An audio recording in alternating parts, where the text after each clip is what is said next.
আপনি কি জানেন জেহাদ কেতাল ও সন্ত্রাসের পার্থক্য? জেহাদ মানে হলো সর্বাত্মক প্রচেষ্টা। আল্লাহর জমিনে আল্লাহর দিন প্রতিষ্ঠার জন্য আপনি যত উপায়ে প্রচেষ্টা করবেন সবই জেহাদ। যেমন দিন প্রতিষ্ঠার জন্য আপনি বই লিখলেন, আর্টিকেল লিখলেন, বক্তব্য দিলেন, মানুষকে বোঝালেন, ইত্যাদি সবই জেহাদের অন্তর্ভুক্ত। তাহলে কিতাল কি? জেহাদ যখন অস্ত্র দিয়ে করা হয় তখন সেটা হয়ে যায় কিতাল। কিতাল মানে সশস্ত্র জেহাদ। আল্লাহ পবিত্র কোরআনে বলছেন, কিতাল করো ততক্ষণ পর্যন্ত যতক্ষণ না ফিতনা দূরীভূত হয়। তবে একটা বিষয় মাথায় রাখতে হবে, কিতাল কিন্তু রাষ্ট্রীয় বিষয়। একমাত্র ইসলামী রাষ্ট্রের কর্তৃপক্ষ কিতাল ঘোষণা করতে পারেন। আপনি মসজিদ মাদ্রাসার চিপাই বৈশা অমুক তমুকরে কতল করার ফতোয়া জারি করে দিবেন, আর আপনার অনুসারীরা চাপাতি নিয়ে কতল করতে দৌড় দিবে, এগুলা কিন্তু কিতালের মধ্যে পড়ে না। মুসলিমরা থাকবে ঐক্যবদ্ধ, তাদের একজন নেতা থাকবেন, তিনিই হবেন আমিরুল মুমিনিন। সেই নেতা ঠিক করবেন তিনি কার বিরুদ্ধে যুদ্ধে যাবেন, কার সঙ্গে সন্ধি করবেন বা কার সঙ্গে বন্ধুত্ব করবেন।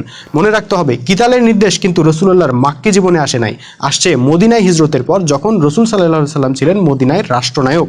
কাজে রাষ্ট্রশক্তি ছাড়া যদি কোনো ব্যক্তি বা গোষ্ঠী অস্ত্র হাতে নিয়ে মানুষ খুন করে, সেটা হবে সন্ত্রাস বা জঙ্গিবাদ।